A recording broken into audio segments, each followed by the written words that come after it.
Hello, everyone. Welcome to Collaborative Conversations on Building a Culture of Writing, a series designed to build teachers' capacity for writing instruction. Before we start the live conversation, we invite you to start and continue the conversation on Twitter. Use hashtag Culture of Writing at Godot ELA to start the conversation. Today is the 6th K-5 session entitled Digital Literacy. In this session, participants will develop new ways to engage students in the practice of accessing, developing, and sharing information using digital tools. We are excited to welcome Dr. Megan Welch and Allison Eber as they share research and best practices for digital literacy in grades K-5. Before their session begins, we would like to begin with our colleague Didi Bunn from Special Education and Support, who will review the principles for the universal design for learning. We encourage you to keep these principles in mind as you hear from today's presenters and begin preparing and planning instruction to meet the needs of all students. Good morning. As a part of developing lesson plans for your students, one of the challenges is planning to meet the learning needs of a wide variety of students. One framework that has shown promising success in that endeavor is Universal Design for Learning. Briefly, Universal Design for Learning, or UDL, is a framework that allows the teacher to build strategies and techniques into their lesson plans that not only reduce possible barriers to instruction, but also provide flexibility in the way that you engage students, the way that you present information to your students, and the ways that the students can respond to show their grasp of the information provided. And I forgot to click, hang on a second. Okay, this is not working. Can you, thank you. What advance? It's not advancing?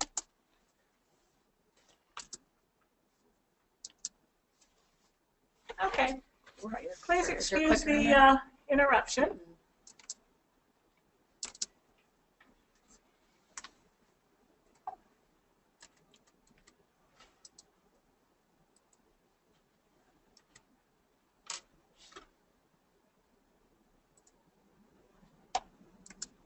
There we go.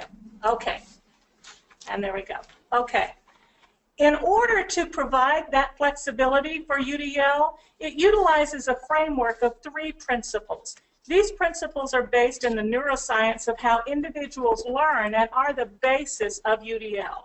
These principles allow teachers to develop multiple means of engagement to create purposeful and motivated learners, multiple means of presenting information that the students need to learn, giving different ways for the students to perceive, process, and comprehend the material presented, and lastly, multiple means for students to act on the information that they're learning and the ways that they can express their knowledge. As you listen to today's webinars, keep in mind these 3 principles of engagement, representation, and action and expression that might help you when you set up your lesson plans for your students. You can find additional information on Universal Design for Learning and assistive technology by using the link shown on this slide. This link will also give you access to the recordings for this webinar. At the end of the webinar, we'll review the 3 principles and tie the information you received today back into those principles. See you soon. All right, well, good morning. My name is Allison Eber, and I am a 4th grade teacher in City Schools of Decatur. I am very lucky to work in a one-to-one iPad classroom. So all of my students have iPads, and that helps us with a lot of the technology integration. But as I was thinking about doing this webinar, I tried to make sure that we included a lot of examples of technology where you would not need to be one-to-one, and where if you just had even a couple laptops in your classroom, you'd be able to consider some of these ideas that we're going to share today. The other thing to know about me would be that I am in a co-teaching inclusion classroom, so a lot of the students, about 1/3 of them that I work with, are special education and have those kinds of needs. And even though I teach 4th grade, I'm the mom to a kindergartner, so I have a lot of experience now with working with the early grade digital literacy activities. Hi, my name is Dr. Megan Welch. Thank you so much for being here today. And I want to tell you a little bit about my background. I did research in digital literacy for my PhD at Georgia State. And I worked with young kids to do an iPad study in a Georgia pre-K classroom. And now I'm working with 3rd, 4th, and 5th graders to integrate computer science. So it's a little bit away from focusing specifically on digital literacies. But the amazing thing is with technology is that it can integrate across all subject areas. So even if we're doing computer science in this project, we're still using the digital literacy skills. So it's great to have Allison here to talk about how she sees that in her classroom every day. And I'm going to talk a little bit about the more general ideas that we use to think about technology and how we integrate it so that we can shift our thinking away from what the tool is and more towards what our goal for increasing digital literacy in our classrooms are. Our goals. Yeah, and one of the things too that I think is important to note is that we're going to be sharing a lot of different ideas and resources today, and I don't want anyone to feel like you have to try it all. If you walk away from this with just one idea of something that you could try in your classroom, I think that that would be a success today. So let's get started. Yeah. So generally, a great place to start is a definition from the American Library Association saying what digital literacy is. And it's the ability to use information and communication technologies to find, evaluate, create, and communicate information requiring both cognitive and technical skills. So we're not going to lie, it is a big topic and it encompasses a lot and again goes across a lot of content. So one question that I'd like to start with and pose to you, Allison, is how is digital literacy different from just technology integration? So the way that I would approach this is that I think that digital literacy fits into so much of what we do, and it's the big ideas of what we want students to learn, and then technology integration is just one means to get there.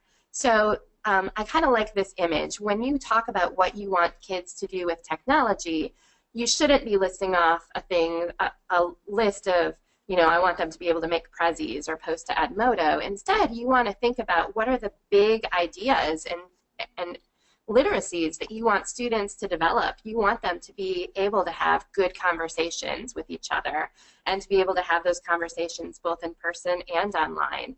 You want them to be able to communicate well with others.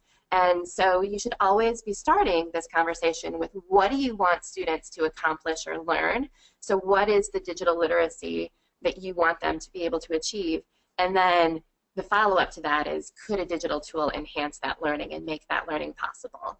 And so that is where the technology integration comes into play. It's a tool, not a learning outcome. So the digital literacy skills always start first.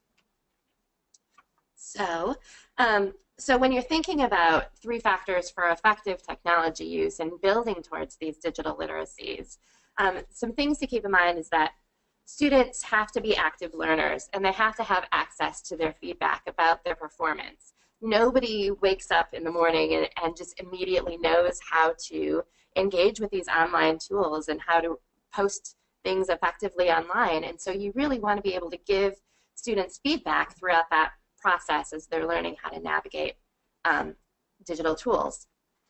They have to be able to actively analyze and create media.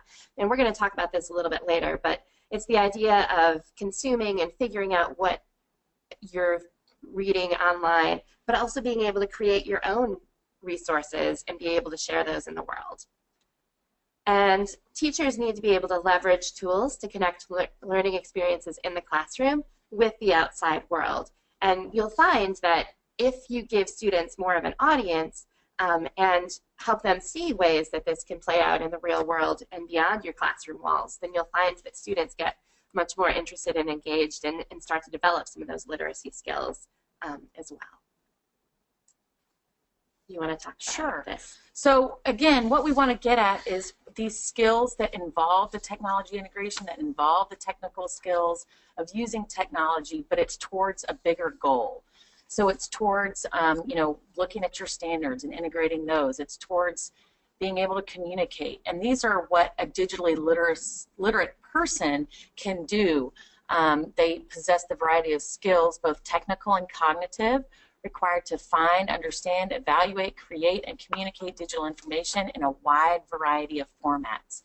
They're able to use diverse technologies appropriate and effectively to retrieve information and interpret results and judge the quality of the information. Digitally literate people can understand the relationship between technology, lifelong learning, personal privacy, and stewardship of information. And they use these skills and the appropriate technology to communicate and collaborate with peers, colleagues, family, and on occasion the general public. And finally, they use these skills to actively participate in civic society and contribute to a vibrant, informed, and engaged community. Okay, so that's huge, right? And I mean, especially for K-5 students, that might seem daunting, but if you look at those skills and what a digitally literate person, what you want them to do, you feel, I would say that that's what you want for your students without technology. So it's just kind of integrating the technology in a purposeful way and very intentional way that you reach these skills. So what I'm going to do now is kind of set up, Allison is going to give us a lot of resources that she uses in her classroom, and I'm going to kind of set up our discussion in terms of what the big ideas are in digital literacy. This isn't working. I think when we're up it doesn't. Yeah. So it's how to integrate the technology, but it's also, again, and I mentioned this in the very beginning, how to think about it more as not the individual technology tools that you're using, but more of how you're thinking about the goals that you want to accomplish with your students and what kind of skills you want to develop in them as literacy skills. So one of the first ideas that we want to think about that you might have seen in the literature or in articles or in what you're encouraging your students to do is this consumer versus producer concept. So, and it's a good way to think about how you want your students to ultimately be producing digital products, because then they're creative, they might be critiquing, they might be participating because they're in an online community, and they're ultimately, they have more agency because they're creating things. But that doesn't necessarily mean that consuming different texts is necessarily what you don't want, because consumption might be a good thing. It might be reading, it might be viewing. You just want that student to be able to critique and think and comprehend while they are consuming. So while you might see that dichotomy often, that consumption versus production, it's not necessarily two things, that one you want and one you don't want. It happens all at the same time, and we'll say that over and over again throughout this webinar, because digital literacy encompasses so many things. The next big idea that we're going to think about, and Allison will have great resources for this as well, is that digital literacy includes both digital citizenship and media literacy. And there are lots of resources there as well, but as they're online and as they're using different tools that are connected, you want to think about their privacy, you want to think about internet safety, and that goes with the digital citizenship aspects of digital literacy. And there's also, you know, worries of cyberbullying and building their online reputation, making sure that that's going to be, you know, pretty clean as they develop and grow as internet users. The other aspect of it is knowing media literacy, knowing what images are coming at them and how they can critique and analyze those images. Knowing that, you know, from a very young age, in my when I was working with the pre-K students, we talked about what is an ad? Why are those things popping up? What does that mean while you're using the iPad? And so these conversations can start really young. You just want to make sure that they're happening all along. The third big idea that we'll talk about is pretty broad, because it talks about access versus participation. So access is actually having the thing. You know, do you have access to a cell phone, to a computer? Is your classroom one-to-one? Do you have high-speed internet versus, you know, dial-up? what are the barriers to your students having the tool? But once they have that, are they really participating fully in this online environment, or are they really participating by being able to produce things? Or are there, fancy tools and technology really just used for things like test prep or digital flashcards? So it's that distinction that you want to make as you think about how your students are using these amazing technologies, and if at that point, is it a good idea for the students to be using that technology to be a participant in their learning communities? So we'll kind of go through those three big ideas as we think about digital literacy.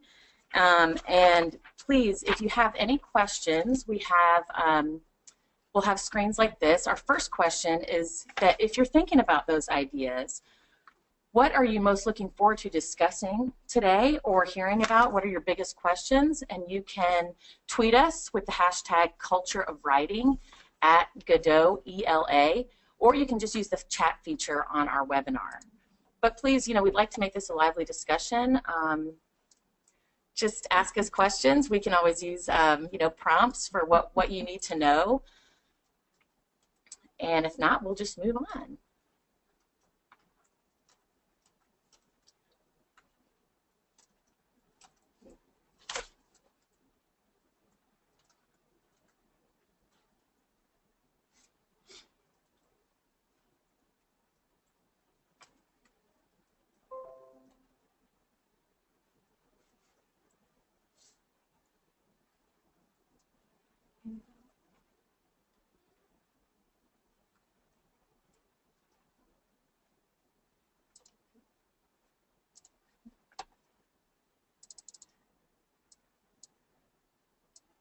All right, well, it's a little early.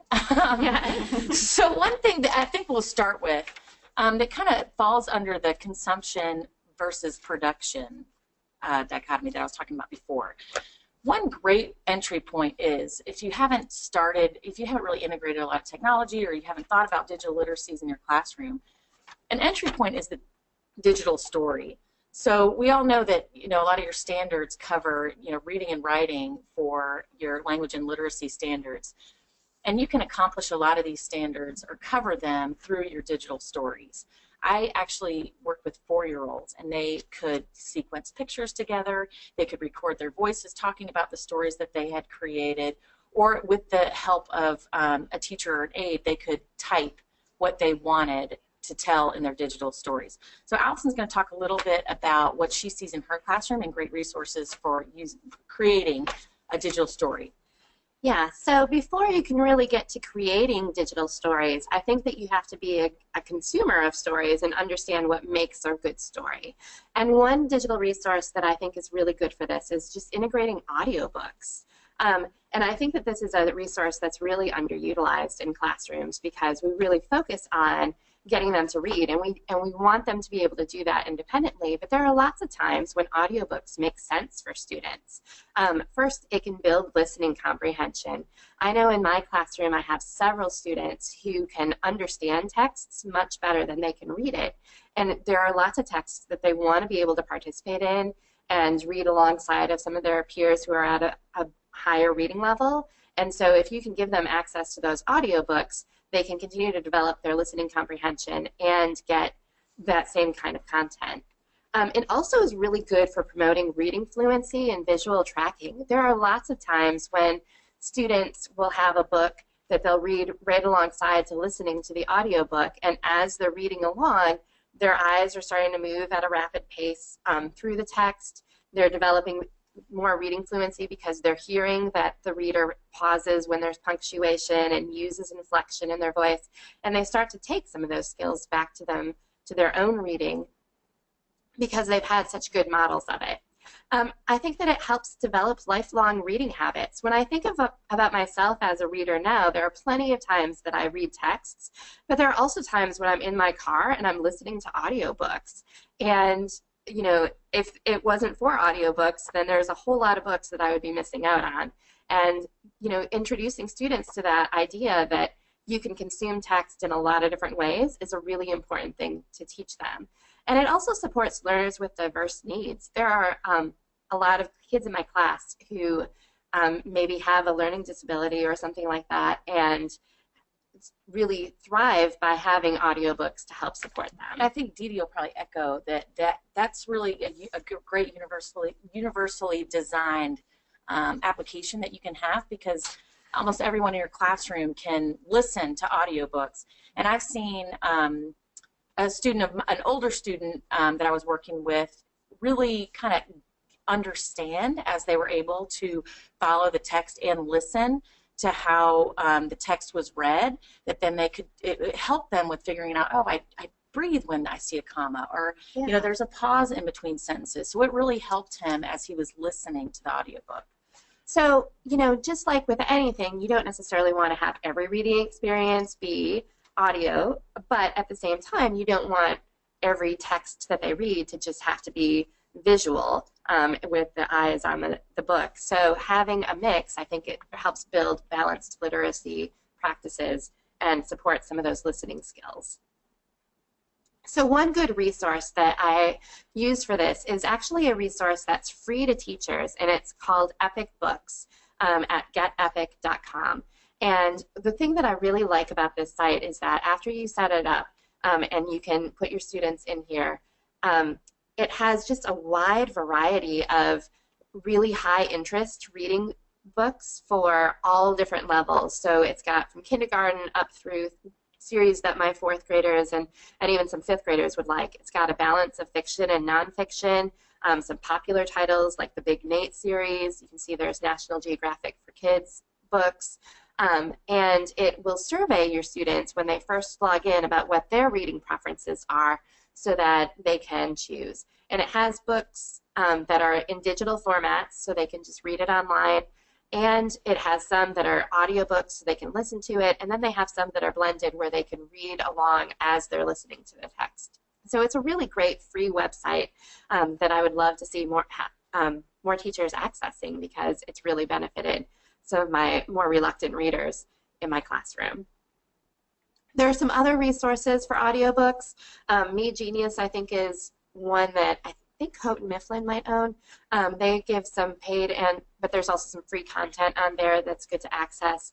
Storyline Online is one of my favorites because it's a collaboration with the Screen Actors Guild, so it's like celebrities are reading stories. So earlier this year, Sean Astin read A Bad Case of Stripes to my students, and they were excited to see that. And then Story Nori is another one that has some free content. So any of these websites are good resources to try to integrate a little bit of audiobooks into your classroom. So as we were talking about before, so that's consuming. So the student is really reading and possibly viewing or listening to these audiobooks and texts. But that's, not necessarily a bad thing. It's just part of how they are ingesting all of the texts and messages that are coming at them from, all sorts of sources. Then the other side of that, of what we were talking about, but again, it's more of a spectrum, not one versus the other, is creating their own media. So you can say the more that they are consuming and thinking about what they're reading and listening to, the more ideas they might have in their own arsenal to create something. So Allison will talk a little bit about creating that media. So one resource that I really enjoy using for kind of digital retelling and doing some writing is Puppet Pals, which is an app that you can get that allows students to build their own stories. And it comes with a set of characters from all sorts of different genres. So you can have a princess, or you can have a firefighter, or just kind of everyday people. And then it also has a bunch of settings, and what you can do is you can move them around on the screen and change out the settings and record yourself telling a story. And I've seen this used and have used this to get my students to retell about something that they had already read. And so instead of having them do a book report, they might create like a little mini movie about the book that they had read. My 5-year-old also likes to play with this at home to write her own stories, and so I'll catch her, telling these elaborate tales where she's got princesses and knights and and Santa Claus and you know, all sorts of characters together. And it's a really user-friendly, easy-to-access app that I think builds some of those storytelling skills so that, you know, when my 5-year-old is ready to go and put that on paper, she's already mapped out what she would want to say and built a story that has a complete arc. So it's a really great tool to integrate for some occasional digital retelling or some writing. The other, another resource that's similar is Powtoon, and this one is a website. So if you don't have access to an app or to iPads, then this is a good one to use. And it's got a similar feel to it, where it's got the backgrounds and it's got characters that you can kind of place in the story, and then you can record your voice telling the story as you're going along with it. So that one's Powtoon. And then another resource that we wanted to talk about for kind of building these digital literacy skills would be blogs. And this is something that I love to do with my own students for a variety of reasons. And the ones that I'm going to highlight, I love this list of 10 reasons. I agree with all of the ones that are on here. But the one that really speaks to me as a teacher is that it starts to give students an authentic audience. So, for example, one way that I've used blogs in my classroom would be to start to build a reading community with my students. And what I would do is I would have them write a blog post about a book that they've read. And they can talk about, you know, what the book was about. We talk about how you don't give spoilers when you're writing, when you're posting about a book that's interesting to you. We would talk about whether or not you would recommend this book, what kind of reader might like it, and it just starts a conversation in our class about the books that are being read. And then as my students would write these blog posts, I would kind of go through and give them feedback about their writing, and once we had agreed that it was at a point that it was clear enough for others, then we would share them within our classroom community. And so students would be able to read each other's blogs and get book suggestions based on that. And then they would be able to comment on each other's blogs and say, hey, I really enjoyed reading this book too. What did you think about this part? And it created a conversation about reading that I don't think that would have necessarily happened in the classroom had we not been doing the blogs, just because, you know, one thing that happens frequently for my students is that, you know, there will be a couple kids who will dominate conversations when these happen face-to-face, but with the blogs, they all had time to kind of develop their own ideas, and it gave those students a voice, and they could get a better sense of what the reading habits were of their classmates and find some great books as a result. So this developed their writing skills, and it also made them more interested in reading through the blogging. Okay, so I have a comment and a question. Okay. The comment is that I think, you know, you're in a 4th grade class, but I think that blogs are really useful even in kindergarten. And I say that because as we are trying to build this culture of writing in a learning community, even a class blog I think would work. I've seen a lot of pre-K teachers have a class blog. And so, you know, the teacher's really modeling, if we're all contributing, this is what I'm writing, this is how I'm communicating to your parents, this is how we can show people what we're doing in our classroom. So I think that really contributes to the culture. So across K-5, I think blogs are a great tool. Yeah. But I have a question. So have you seen, are things like typing skills, is that tough when you're working with 4th graders, or? You know, yeah, it definitely is. And this is not something that, you know, you're going to be able to tackle necessarily in just one sitting for a lot of students, because they do struggle a little bit with the typing. But at the same time, I think just like with anything, the typing gets better the more that you practice. And so, you know, I wouldn't use that as an excuse to run away from the blogs, because you do want them to develop those typing skills. I think that there are increasingly a lot of really great voice-to-text apps that are out there and resources. So if typing is really a big barrier, then, you know, a lot of things will let them speak it and then translate it, and those translations are getting so much better. Definitely.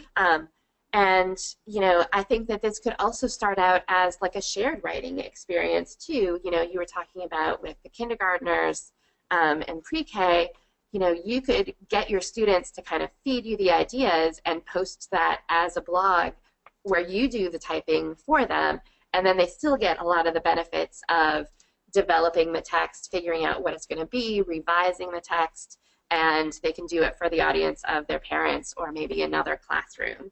And so I wouldn't use the typing skills as Okay. a Well, barrier. and I just want to reiterate too that you're again looking at where you want to go. So as these technologies change and voice to text gets better, and there are different tools for writing, we want to look at what we're developing in their digital literacies or in their literacies, even if you leave out technology.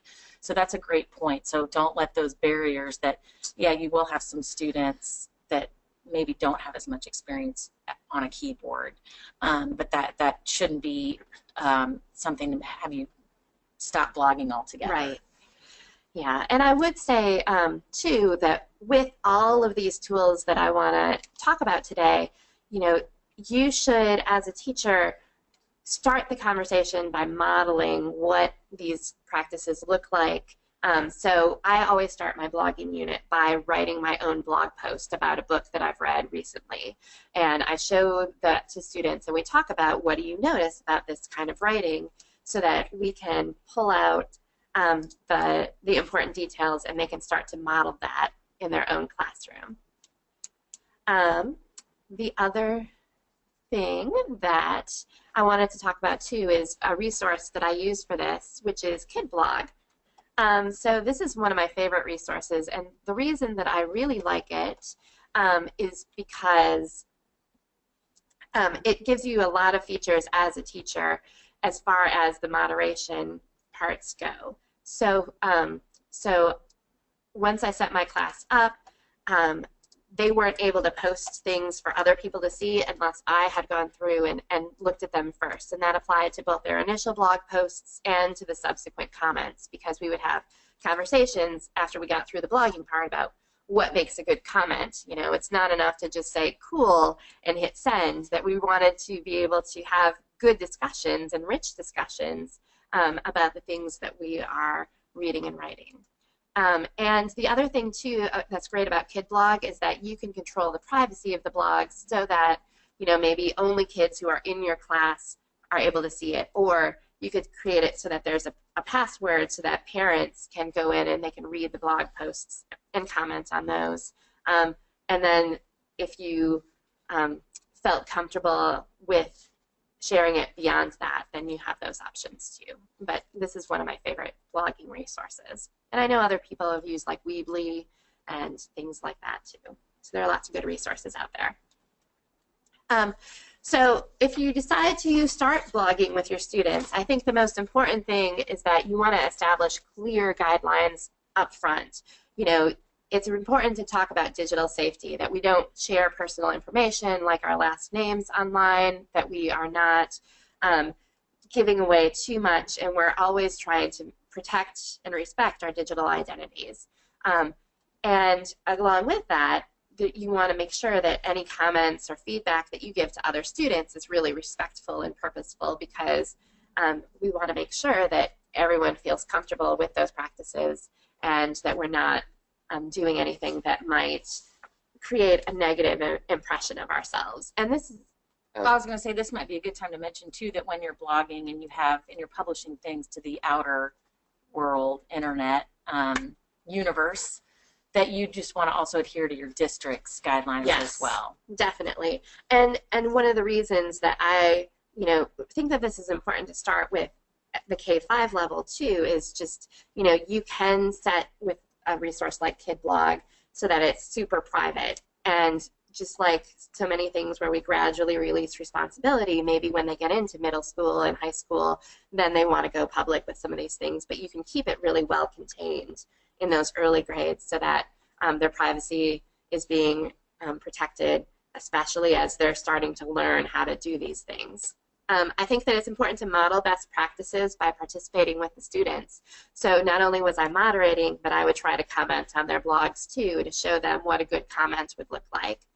definitely moderating the posts and comments as they're learning, giving them authentic reasons for blogging. So thinking about what their audience will be and what their purpose will be. So a blog about a book review might be different than one where they're sharing class news with parents. And sometimes we would do collaborative projects too, where they would blog about their process. So for example, right now my kids are building catapults in groups at school, and they're keeping kind of like a diary through a collaborative project and a blog about how that's going, and taking pictures and kind of using that as an example of their writing. So another resource that kind of goes along with this, and I think that this is especially good for younger learners, is doing video versions of this, so vlogs or video logs.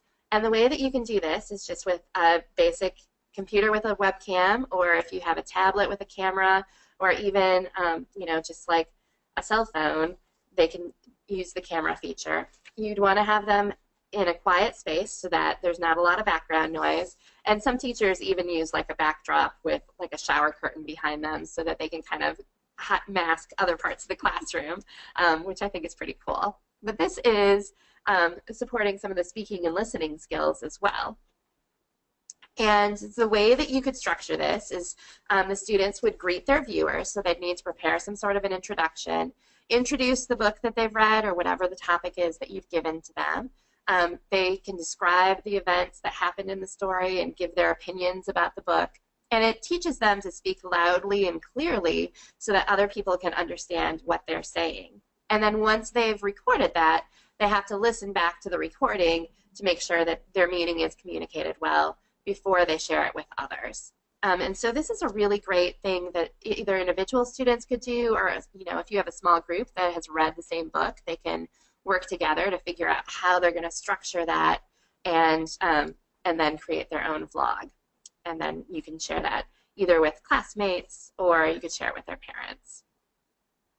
Some of the benefits of doing vlogs is that it promotes the reflection among the learners of all ages. So they have to think back to what they've read or what's been happening and think about how they can communicate that to others. And it forces them to organize and revise their thoughts. If they go up to the camera and they just start to wing it and make it up as they go along, when they go back and rewatch that, it becomes really clear to them that it wasn't as organized as they wanted it to be and that they're missing some of those ideas. And so they revise their thinking and they go back and refilm it. And that's just like how writing goes for a lot of people.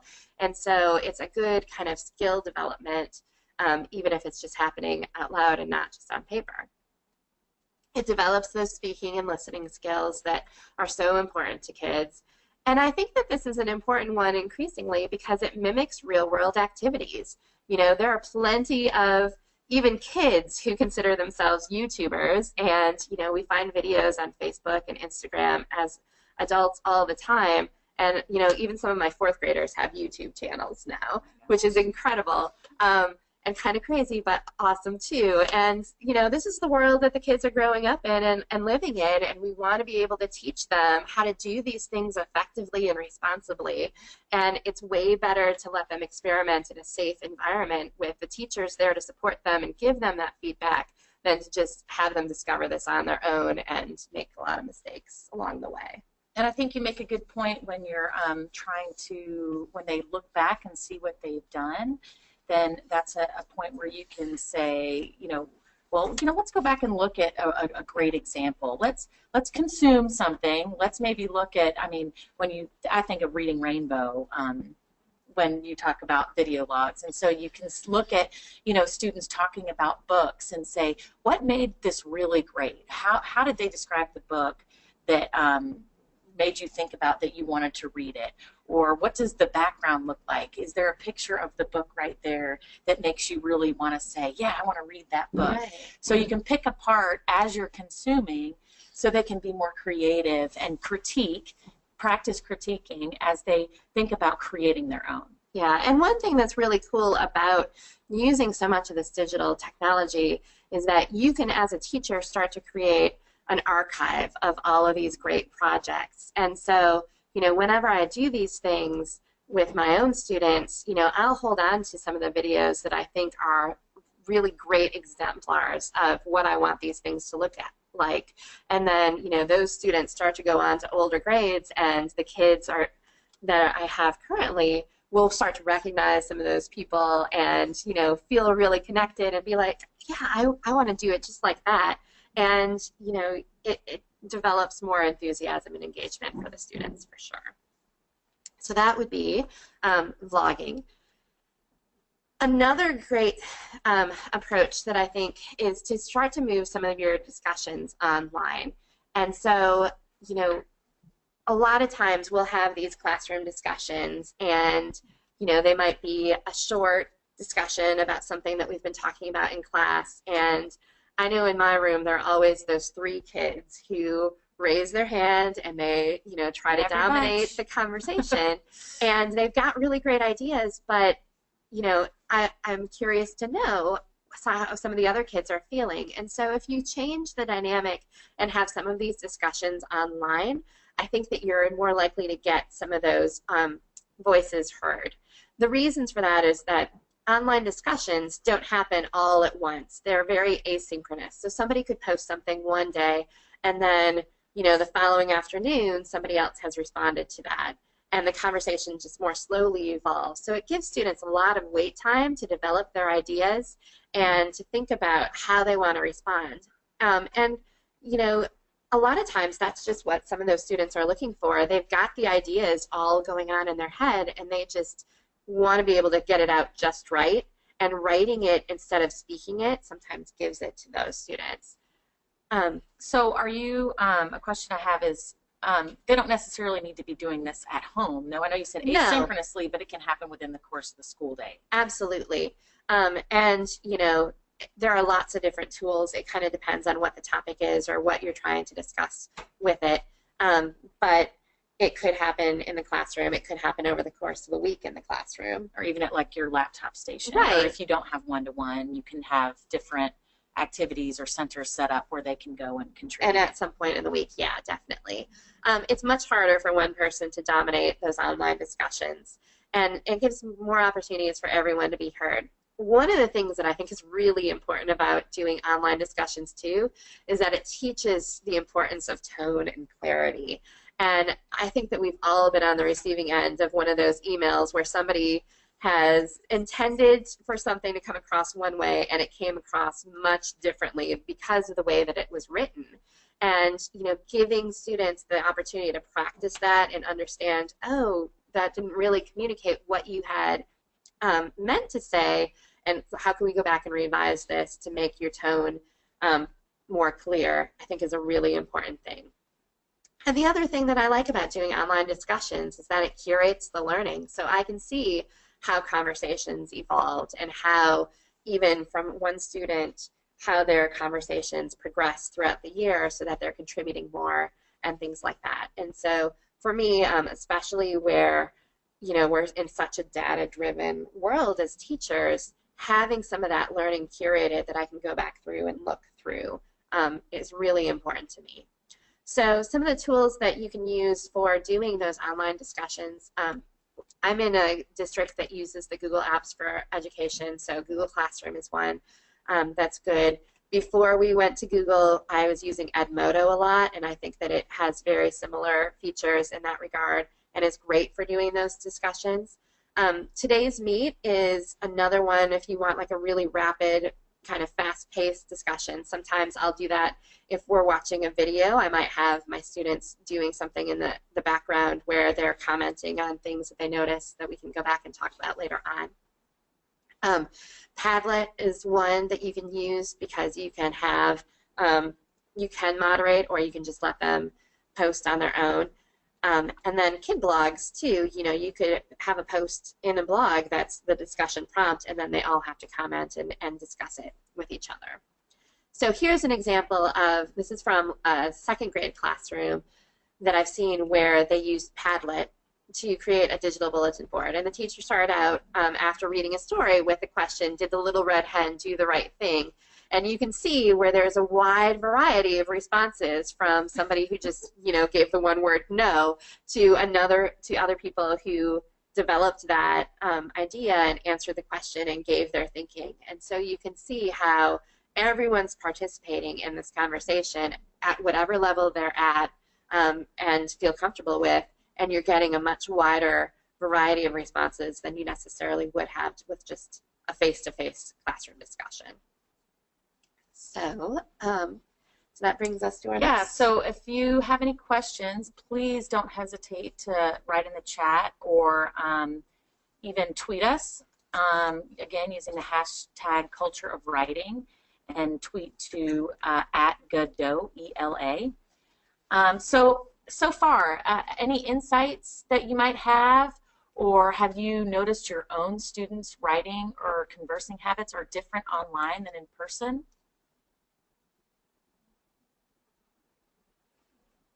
I can say for my own online habits, I definitely try to consider more what I'm writing, and I try to, read it back to myself for tone, and being, in academia and in classrooms, you try to filter a little bit more. I'm like, I can't misspell anything, so that would look really bad. So I definitely have a different kind of persona or voice online than I do in person. And it's one of those things too that I think gives you a really good opportunity to talk in an authentic way about standard English versus, more vernacular or like texting language, and when certain things are appropriate versus when we want to communicate, very formally. And so that's been a good segue in my classroom. Definitely very helpful to make that explicit. Yeah. To say this is what, these are different behaviors that people have, to kind of build their, increase their development in terms of their online behaviors and their writing, their different genres of writing, like you said. So, okay. So any questions or no? No. All right. Well, then we're going to move on to the next section of our presentation, which we're going to talk about conducting research and going through that whole process, because that's another really important part. Is this under the next umbrella? I think so. Okay. So let me briefly introduce before we go into conducting research. So we went through consumption versus production. Again, since digital literacy encompasses so many things, which is a great thing, you can kind of weave it into all your content areas.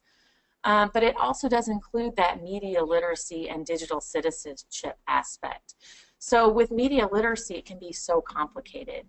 I mean, we all know within this past year, within the past 3 months, the explosion of quote-unquote fake news. So what does that mean for a K-5 student, and what does that mean in terms of their being able to critique what they're reading online? We'll watch a short little video in a little bit about media literacy and kind of the numbers in terms of what they're faced with every day, what kind of images they see as they get up, as they listen to the radio on the way to school, when they get in their classroom, all the advertisements that they see throughout their day. Then again, the messages and images they're seeing in their community and at home. So developing those skills to be able to critique those images and reflect on what they're seeing as they're consuming is really important.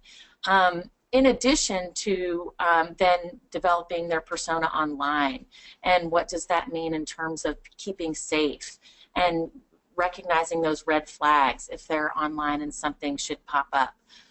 So it's a broad topic and it's kind of daunting, but you want to be able to prepare as much as you can and have these discussions as early as possible when appropriate, so that they can be the best curators of this media and find the best information. So as you start with conducting research, we'll talk more about media literacy and digital citizenship.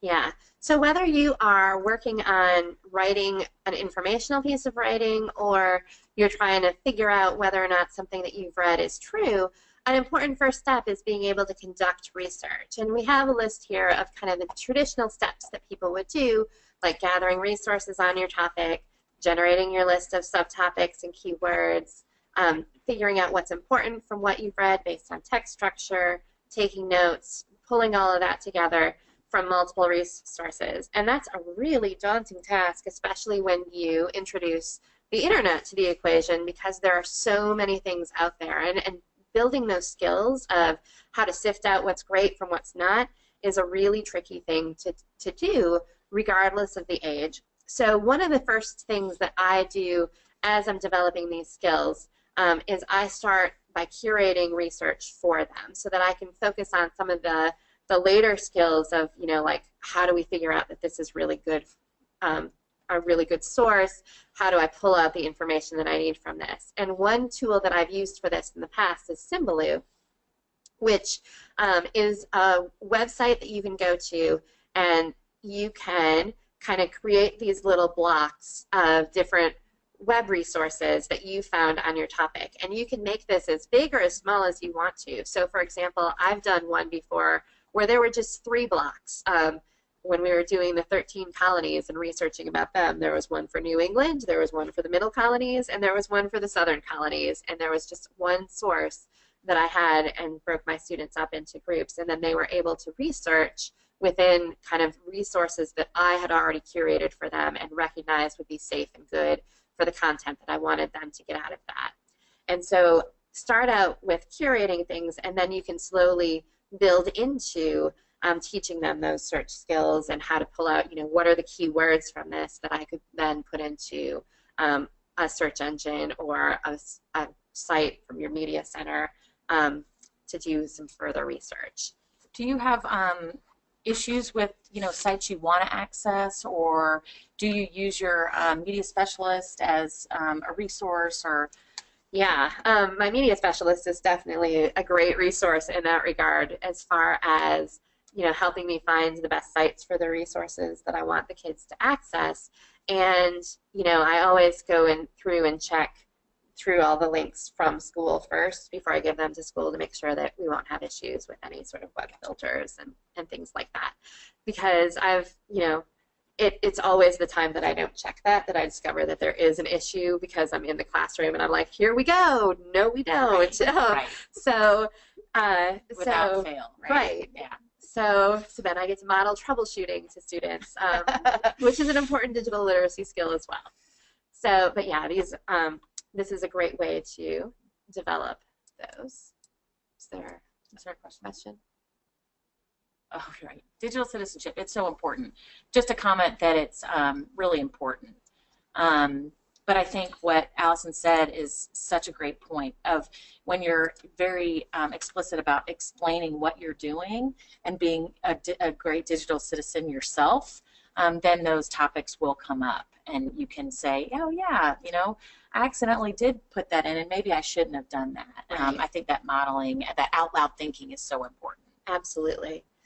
So once we've got the resources, then we start to do the reading and thinking and kind of consumption of this. And you can see this is like a poster that I used to use in my classroom with Pencil the app. Paper, right? That's not Good reader. Yes, right? That's paper. This was like a paper way to communicate what I wanted them to be doing with an app. And so I think that, as reading and writing teachers, we're really used to like the sticky notes, and we're going to put the sticky notes in the book and do all those strategies that work. And so I was thinking as a teacher how to pull that into the digital world, because right now I'm working on my doctorate and I'm reading all sorts of stuff constantly, and if I was doing it all on paper, there would be laundry baskets of research all over my house that my 5-year-old would dig through. Right. I was going to say the same thing for myself. As I've noticed, my reading habits have changed as an adult, and it is harder to get used to things that, to that change, but you're absolutely right. I mean, there are such good annotating devices within my Kindle, that I can highlight and take notes, and it's just getting used to that way of doing it. Not that it's necessarily better or it can't exist at the same time as my note-taking on paper, but it's available. Yeah, and it's increasingly becoming available too. So some apps that I've used for annotating documents and working with PDFs would be Goodreader is one, iAnnotate is another one. Google Classroom has rolled out some PDF annotation tools recently that work really well. And the thing that I like about it is that, you know, you don't have to worry about those papers and those sticky notes getting lost. It kind of keeps it all there, and it gives students an opportunity to synthesize their reading in a lot of different ways, where, you know, they might be going through and finding main ideas, or they might be using sticky notes to digital sticky notes to reply to a text or ask questions or make predictions or just kind of leave traces of their thinking. And that creates a lasting record that we can go back to and look at later on to see maybe how their thinking has evolved. So it's a good way to apply some of those reading skills in a digital context. Another thing that I've started to use recently is hyperdocs, and this comes from, you can see the book over there on the right. This is really good if you have access to any of the Google apps. And the way that this works is you would build a document that has a lot of hyperlinks in it. So, for example, on the left side, you can see an example of an assignment in a 5th grade classroom where you wanted kids to read a Time for Kids article. And then there are questions that kind of get at those summary type issues and identifying what's important from the article. And the students would just type their responses right in. So it keeps all of that information together in one place, and it lets you cover a variety of different skills all at once. And one of the things that I really like about doing some of these things digitally is it's so much easier for me to be able to differentiate instruction, where I've got so many learners at different levels, and all I need to do is maybe sub out a couple of the questions before I give that assignment to a student, or change the reading passage that I'm asking the questions about. And it's a lot easier for me to trade out a link than to kind of keep track of different physical copies and get that all distributed. Yeah, I think of when you used to just hand out one graphic organizer. Right. And now you can change that graphic organizer for each student. Yeah, and it's so the hyperdocs are a really good way to do that. And here's another example, too, where students were being asked to read this article about how should we manage forest fires. And this is like a 2-column note where they find evidence from the text on one side, and then they develop their thinking on the right side, and they're just kind of filling this in as they're thinking about what they've read. And then have to do some of the evaluation of point of view at the bottom. You know, did the article take a side, and what language led you to believe that? So you're teaching some of those close reading skills, but you're having them use the digital technology to communicate their learning and think about that. And I like this strategy because it creates that permanent work product for me, where, you know, I can print this off and send this home to parents, but I haven't lost it. You know, I can go back and reference this when I need to for conferences or things like that. In their portfolio, really, across. Right. And I also like it because, you know, when I give students a paper pencil task and I ask them to revise, I think that they feel much more constrained by whatever space is there. And if I wanted them to revise their answer to the second question, they're not going to do anything that would interfere with what they've answered for the third, and they want to keep it all together. And so they would just kind of crunch in a few extra things. Whereas if I'm doing this online or through one of these kind of documents, the revision is so much easier for them to go back and make those changes. And so I think that they're a lot more free with their thinking. And I also like that I can do these kinds of activities that will target multiple standards at once, so that you know, I'm developing some of those responding to literature or to informational texts, and you know, they're developing their typing skills and they're writing about their thinking, and I'm able to hit a lot of bases at one time. So even though it might take them a little bit longer to do something like this than it would if I were just doing a traditional paper pencil assignment, I feel like there's a big benefit as far as the productivity and what I'm able to accomplish with students through something like this. So going back to that idea of kind of communicating their thinking and annotating that, there's another resource that I wanted to share that's called ThingLink. And you can get a free Basic Educator account, and the premium one accounts are pretty inexpensive, but they include things like building your own virtual reality and things like that that you might not really need to do for your classroom. But with the basic account, you can do, you can take an image or some sort of a document, and you can annotate it by adding in audio. So you could click on one of these numbers, and you could record, you would create the numbers, but you could click on place of the image, and you could record your voice talking about that. So, for example, here, you know, in 4th grade we teach about ecosystems. We could talk about how this all fits together, and the kids could just communicate that through speaking. You could also add in videos, so if they wanted to vlog about part of it, or, you know, they had found another resource that connects to it, they can link that in there. They can connect it to other web links. They could add in their own text annotations, so if I wanted them to define some of these things, they could type that in. And they could maybe do their own illustrations and images and add that in as well. So it's kind of taking a picture, and then they give their own comments about it. Kind of makes me think of a more sophisticated or more user-friendly, you know, if you were going to do a nonlinear PowerPoint or Google Slides, where you could add in where you wanted to add a voice or a video. But it also makes me think of a great tool that really embraces those universal design, you know, principles, because kids can write, kids can, Yes. you know, students can record, and they can do it collaboratively Absolutely. too.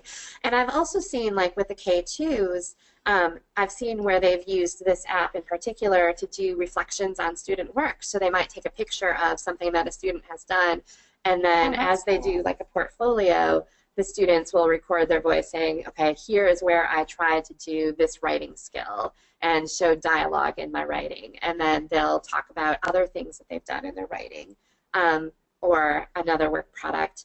And it's building in some of those communication skills as well. And that community. Yes. And that participation, which we'll talk about next. But that's a great way to kind of build that culture in your classroom of we help each other, we talk about each other's digital products, we critique, we're creative. So I really like that aspect of this tool. Yeah. So another thing that, you know, we so often think about literacy as just being text, but it's increasingly about pictures too. And we live in such a visual world now with, you know, Instagram and other resources like that. And as more information gets communicated through pictures, it's important to develop the skills to be able to read into the picture, talk about what's being communicated there, and it can also prompt a lot of creativity with that. So here's an example of a picture that I found, and a lot of these you can find on Pinterest with the writing prompts built in. So we've got a raccoon carrying a cat, and you can turn that into a writing prompt. And so here it says, the door swung open. I looked. No one was there. I heard a soft noise and looked down. There he was, holding her in his arms, looking at me with those big black eyes. I knew I had to help. Finish the story, tell what had happened, why they came to your door, include dialogue, description, and precise verbs in your heartwarming tale.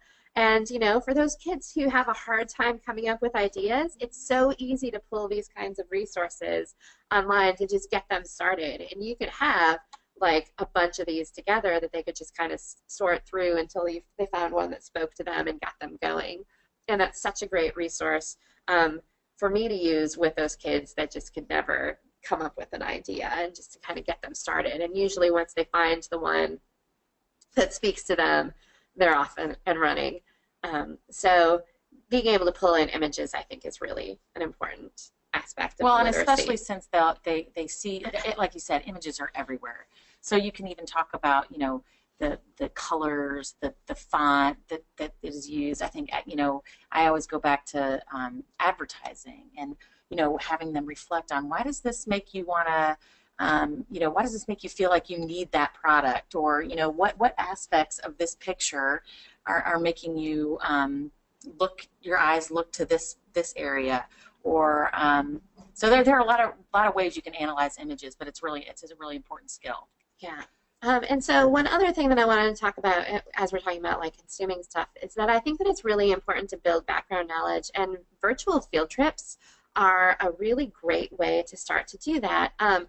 I am super lucky that at my school, just for the week, we've got some of these Google Cardboard tools to play around with, and so we're able to do some virtual field trips. And I think that these are going to become much more common because it's functionally just a cell phone that's put inside of a box. Like a fancy Viewmaster. Yeah, it really is. And it's amazing the way that this technology is starting to blossom and really take off. And so I think that as these become more widespread, you're going to be able to build more background knowledge to make them more successful with different reading activities and types of information.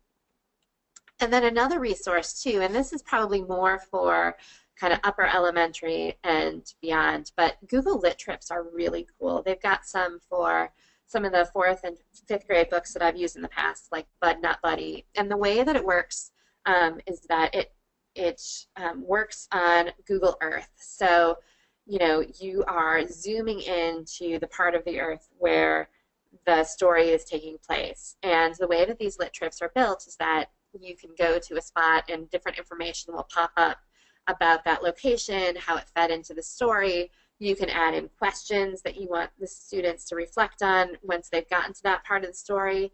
You can include links to different resources and websites or videos that feed into that, and it just kind of makes the settings of stories feel so much more real and interactive. And so it's another good way to develop some of that background knowledge and to make reading more of a three-dimensional experience, I think. Any questions that we're going to go into watch a short video about analyzing media or about media literacy. So as we watch that, if you have any questions, please, again, chat or jump onto Twitter. Use the hashtag Culture of Writing, and our handle is Godot, ELA. So let's go ahead and jump into this media literacy video. Okay.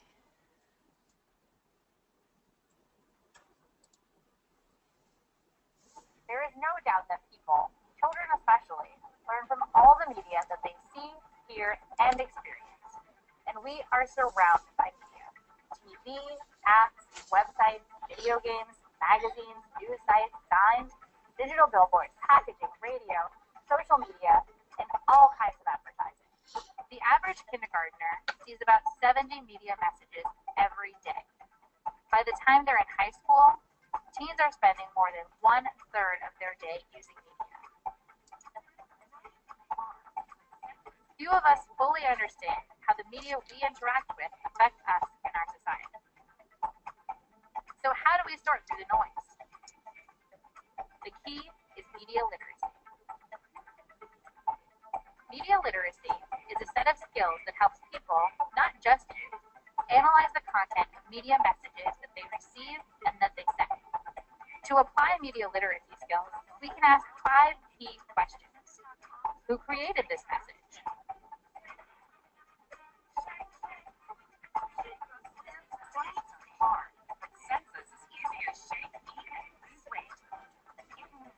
What creative techniques are used to attract my attention?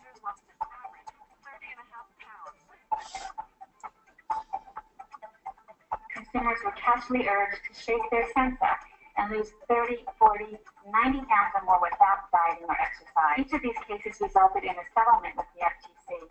The companies were ordered to pay consumer redress and to back any future weight loss claims with well-conducted human clinical studies.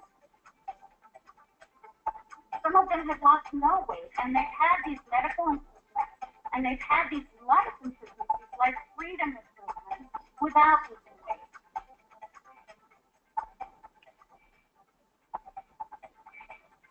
And why is this message being sent?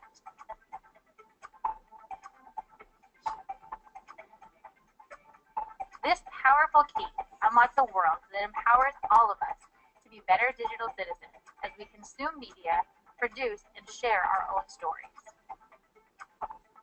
What would it feel like to live in this world? Perhaps we'd have less fear, more empathy, and make better decisions. So how do we create this world? We each have a role to play. First things first, every child needs media literacy skills. We can all advocate for media literacy education with teachers, administrators, parents, librarians, and government. If each of us makes a practice of using the 5 key questions for media literacy in all our activities and with all of the people we encounter, we'll all move closer to the more positive and well-informed civic engagement that we want and deserve.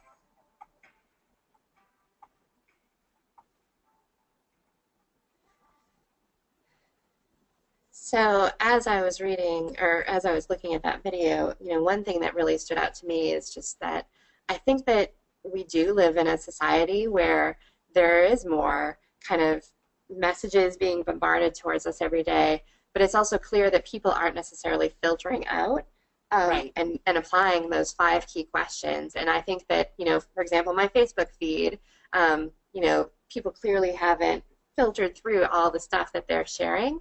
And I think that, having them do that would result in more productive conversations rather than ones where people are just immediately responding and sharing and not assessing.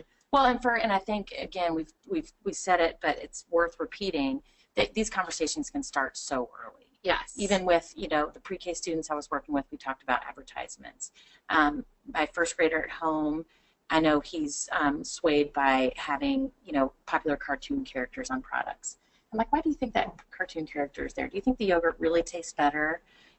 Right. So even having those discussions about critiquing those images and what they see all the time is really important as they go out and try to figure out all these things that are coming at them. Yeah, so a big part of developing that media literacy starts with noticing web features. And so I like this image on the left side that came from a Time for Kids webcast recently, where it's the 5 W's and 1 H of recognizing fake news. So you start out and you talk about who wrote the article. So is there somebody who is credited with that? What is the publication that it comes from? Is it a credible or a trusted news source? There's a big difference between National Geographic and National Enquirer. But to think that was really the distinction that maybe we had to make. Right. And now there are so many places that, can create the illusion of being a really credible source, but are just happen to be really good with their web design. Right. And that are, it's deceptive to adults. Absolutely. So that's so important why we need to start this discussion early on. Where do the sources inside the article come from? Are they named? Are they legit? Or are they totally absent? You can tell a lot based on what authorities are quoted in an article and what their background was. When was it published? If it doesn't have a date, then that should be a red flag right there, because information changes constantly and we need to know what we're looking at. Why did the writer create it? Is it something that you would want to share with somebody? And I think that this last one is really important today, especially. How did it make you feel? If something makes you particularly angry or excited, then that should be a flag that gives you some caution that the author might have been writing this for a purpose other than just communicating information. And so that's when the strategy of CARS comes into play, where you're really looking at the credibility, the accuracy, the reasonableness, and especially the support that goes behind the information that you're reading. And so there are some questions that you can ask about a source, and I think that these were mostly already talked about in the other slide, but thinking about, is it a well-known source? How does it compare to what you already know? If it's completely new information that seems a little bit odd to you, then that should be another red flag for students and adults alike. And can you verify that the information agrees with other sources that are also reliable? This is where those research skills, I think, come into play, where if something sounds a little bit suspicious, being able to figure out, where could I find information or what do I need from that would be helpful. Current information, does it have a copyright, things like that. So as you're building up those skills, a couple activities to try. This is a really great website that I've used with my 4th graders before that's called All About Explorers. And at first glance, it looks like a really credible site. And then you start to dig through it, and you see that it has information like Christopher Columbus was born in 1951 in Sydney, Australia. And it really communicates the idea that not everything that you find online is true, and that Be critical. you need Right. to have those critical skills to make sense of whether or not it's a good resource or not. Another one is this one with the Pacific Northwest tree octopus, save it from extinction. And this looks like this really great, well-developed website, and it's just an elaborate hoax that is there to try to teach kids, again, to be suspicious of what you find online, because you can't believe everything that you read. And so early in the year, I start to present some of these resources, and we discuss whether or not they're valid or not, and what are the clues that help us determine that the credibility and reasonableness just isn't there. Some activities to try. Simon says find fake news, where you give students an article to read, and you give them a few minutes to do that. And then you kind of survey those who think that it's true, stand up, those who think that it's fake, stay sitting, and they have to kind of discuss and debate why they think that it's real or not. And that really breeds some good discussion. So sometimes I do give them true stories, and sometimes I'll do something fake. Two truths and a lie is another really good one. So students find two articles, and I'll use the website Newsella or News ELA to help them with that. And then they write a third themselves that is fake news. And one of the things that makes it interesting is at first they have, their fake news story is totally wild. And then as they try to get better at the game, they start to realize that just subtle changes can affect the way that information gets communicated. And as they're trying to figure out which ones are true and which ones are fake, they start to realize that, it can be hard to tell when it's better written. Let them eat cake is another thing.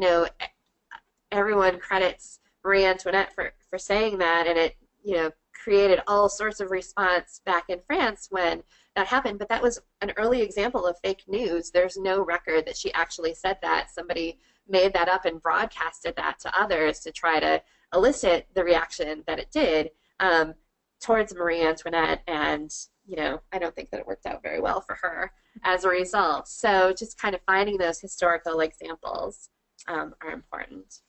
So as we head into our final segment, remember to chat us questions or tweet questions, and we'll head right into this third segment, which is, if you'll advance it, it's connecting to the outside world. And so this final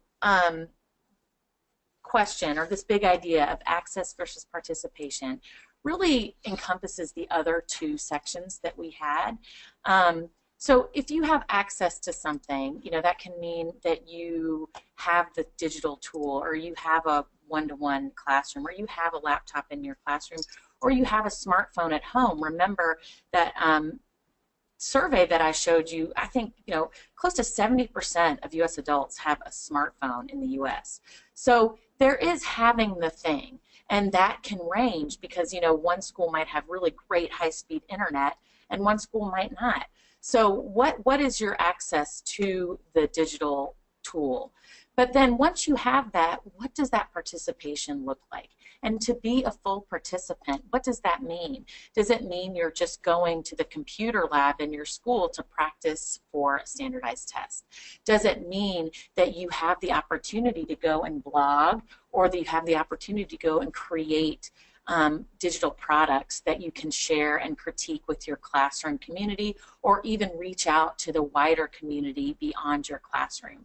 So that's really that question you want to think about. Yes, there are issues of access, but once you have that thing, or once you're thinking about using it, how are you using it? How are you curating those skills of digital literacy, of being a full participant in your community? So some ways to connect to the outside world. There's a lot of resources out there now. A couple that you can use is Skype in the classroom, and ePals is another one. And ePals in particular is done if you want to collaborate on a project with another classroom somewhere around the world. It's kind of like a board to connect teachers to one another so that they can do some collaborative learning beyond the walls of their own classroom. Skype is really good for, you know, sharing with others and connecting to classrooms, but also conducting expert interviews. You'd be surprised if you ask how many experts would be willing to do kind of like a 20-minute Skype interview with your class, and that's great for teaching students to ask questions and brainstorm those important things that they want to ask to an authentic audience of an expert. And one thing that I've used Google Hangout, which is similar to Skype or FaceTime for, is to support students who were absent for an extended amount of time, or even like, you know, when we had Snowmageddon and we were out of school for a week, just to kind of touch base with my students and connect. On snow days, we would meet up, and, you know, those who could attend virtually, we would, and just to kind of keep going with some of those digital practices. It was really helpful. You know, you always want to keep in mind whatever your school policies are for this, but with Twitter, I think that it's another good way to kind of connect to your classroom, to others, and to share thinking. And as a fourth grade teacher, I don't let my students onto Twitter, but I would kind of be the intermediary where I would, you know, if they had a question that I didn't feel like we could answer or that an expert could answer better, I might post it to Twitter and then kind of share what the feedback was with my students. And then for my own professional learning and to get a lot of the ideas for ways to do digital literacy, I participate in a lot of Twitter chats. Yeah. So it's a great resource for my own individual professional learning. And again, you want to follow whatever your district says Right. is okay to do. But I found the same thing. I find so much information on Twitter, and Instagram, I think, is your next one. Or Yeah. and it's just a great resource. And to get a lot of ideas, you know, for how to integrate the digital literacy. I mean, it's a great resource in that way. And, you know, as you are trying to develop your students with skills that eventually, when they're ready, they're able to access some of these, you can practice it. Tammy Wooster has this class tweeter tool that I've used with students before, where it gives them kind of like a form where they can type out their own tweets to get posted to a class tweeter board. And they learn about, you know, navigating 140 characters, and it's all teacher moderated, and it's just kind of fun to kind of teach them how to get ready for that responsibility. Instagram is another great resource because you get a lot of great examples of other classrooms that are and what they're doing, and, you know, I constantly go on there and find things that other classrooms are doing that makes me think of how could I do that in my own classroom, and it's also, I share some of the stuff that we're doing in my room there. So, you know, and it's okay if you're just lurking and following people and not posting your own stuff too, but there are some great hashtags, and all of the different grade levels I know have equivalent ones. So I teach fourth, but I know that there's like I teach K and I teach second and all of those. So you can get some great ideas that way. And then I think we just wanted to close with a few tips for teachers as you're getting ready to start implementing some of these practices in your classroom. The first is, for sure, don't wait until you feel like you're a tech wizard, because the technology moves so quickly and is constantly changing. And if you wait until you're a master at using a particular tool, it will change. So the kids may figure things out on their own, and that's really good for them. And it's good to be able to model how you would problem solve if you don't know how to do something with the technology yourself. And you mentioned before that, you know, as the older kids get, they might become more of an expert in certain things. So I've seen teachers even say, we're going to have a fifth grade team come into our second grade team, and you guys are going to do a digital story together.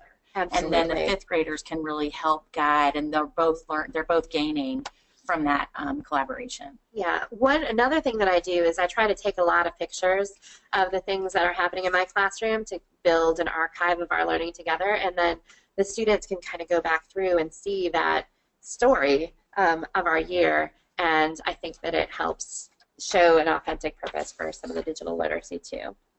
I think that it's super important that you carve out time for teachers and students to play with the tools that you have. You know, there's a lot to explore and discover. One of the first things that I do with my students is have them, you know, test out different apps that are on their iPad, and then their first writing assignment is to analyze what is this a good app for, and they kind of like prepare a little report about that. But it gives them an opportunity to play with the tool before I expect them to use it in a particular setting. And if I don't give them that time, what I find is that we waste a lot of time because they want to do that exploring, and so giving them that time up front pays off on the back end because they've gotten it out of their system and can use it for the learning. Definitely. And then the final thing is that it's so important to allow the paper and technology to coexist in balance. You know, I don't use technology for everything that I do. I always start out with what am I trying to achieve, and if the tool makes sense, then I'll use it, and if it doesn't, then don't force it in there because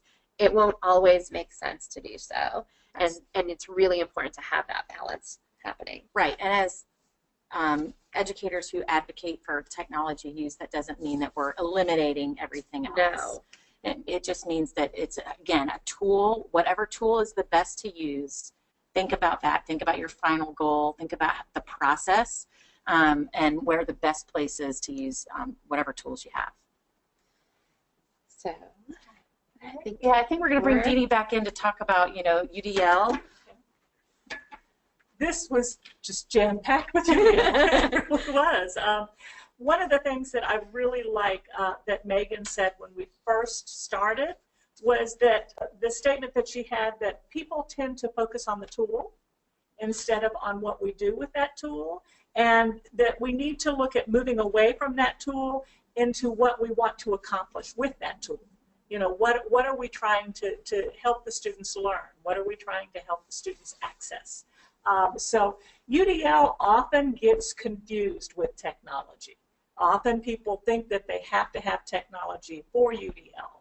And what happens is that it's the strategies, it's all the things that you talked about on how to use that technology that is truly UDL when you're looking at things. And I loved the idea of consumption versus production.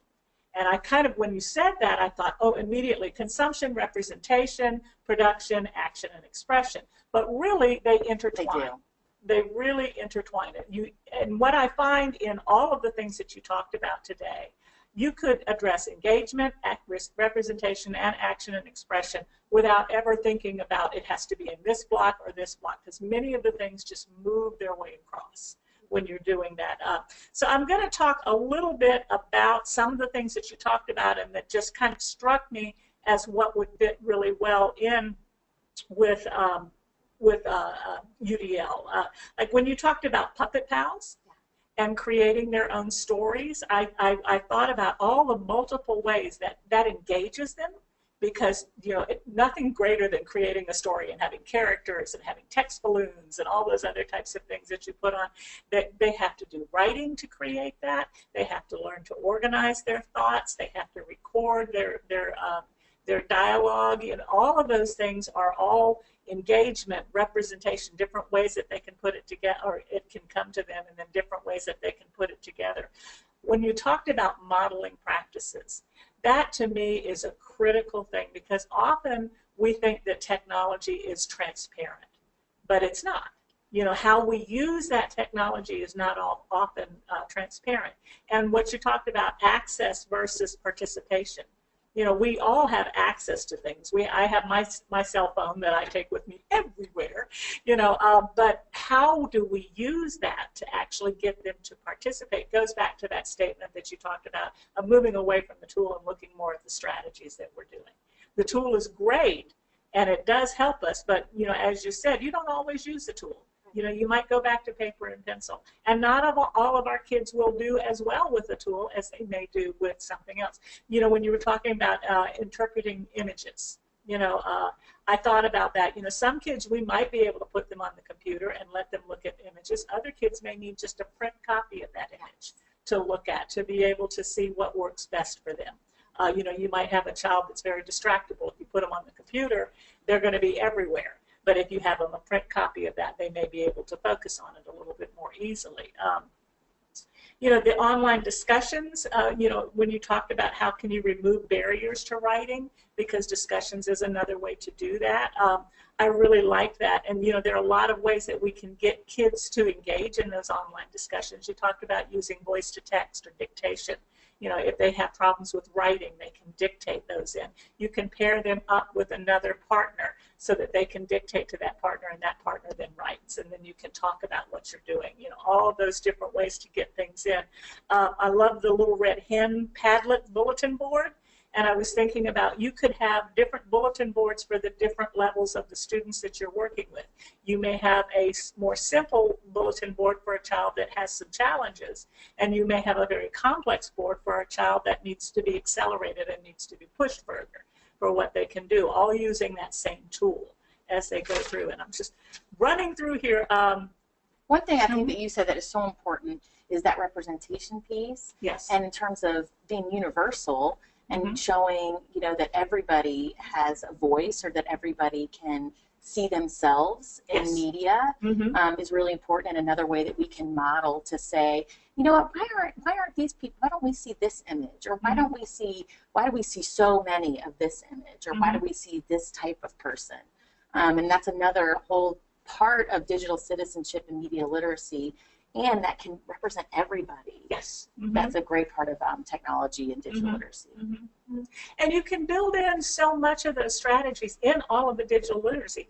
You know, one of the screenshot that you showed, I thought was perfect for strategies in using technology, where you have the strategy of the highlight tool to identify vocabulary, the underline tool to identify main idea, the squiggly line to identify the unknown words, and then the note, or the sticky note, for them to make comments or ask questions. The technology is how they do it, but it's the strategy of learning to differentiate those things is such a critical component to that, where you use the technology to support the universal learning that you're asking these kids to do.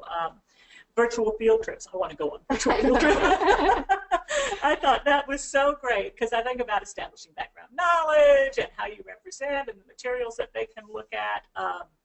You know, one of the things that you talked about, and I want to kind of move up to something that I was just involved in a couple of weeks ago, was the blogs, and getting kids to write and then developing discussions around those blogs. There was a series that we did of 3 webinars on universal design for learning, and the last one that we did was called Promoting Engagement Through Student-Led Discussions.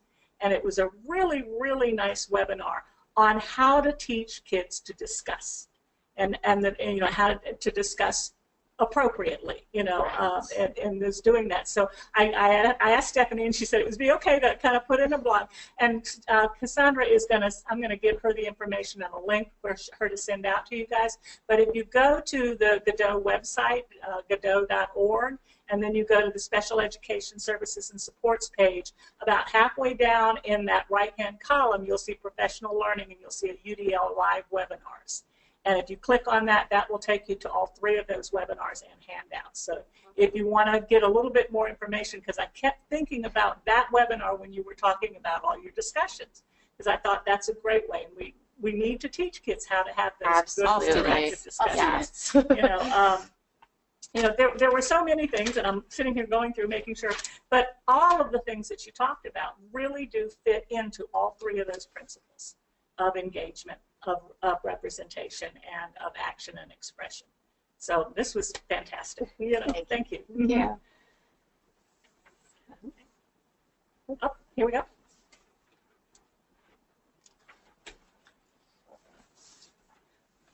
One other thing we would like to mention is that we have a bonus webinar that complements our digital literacy session today, and you can access it on GSO beginning tomorrow.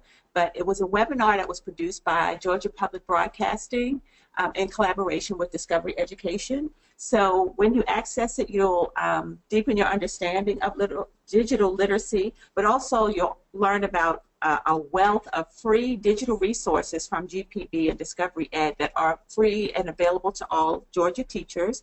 And again, the link will be live tomorrow, so you can take a look at the webinar and you'll learn a little bit more, not just the resources, but one thing in particular, you heard Dee mention the virtual field trip. So there are lots of, just a wealth of resources. So we encourage you to access it and use it. Yes. Hello, everyone. I'm Stephanie Sanders, ELA Program Manager here at the DOE, and I had not planned to be here with you until I realized that this was our last live webinar session. And so I wanted to come on and thank you all for joining us, especially those who have been with us through the entire series, sessions 1 to 6. I want to also thank our presenters today, Megan and Allison. We appreciate all of the expertise and knowledge that they brought to this series. And as we bring this to a close, I do want to remind you that we do have one more session. It won't be live. It will actually be a recorded session from the Georgia Public Broadcasting and the High Museum, along with the ELA department and Kelly York at Metro RESA. It is entitled Visual Literacy, and as Cassandra closes us out, I'm sure she will share with you more information about our upcoming series next month. But I wanted to come and say thank you.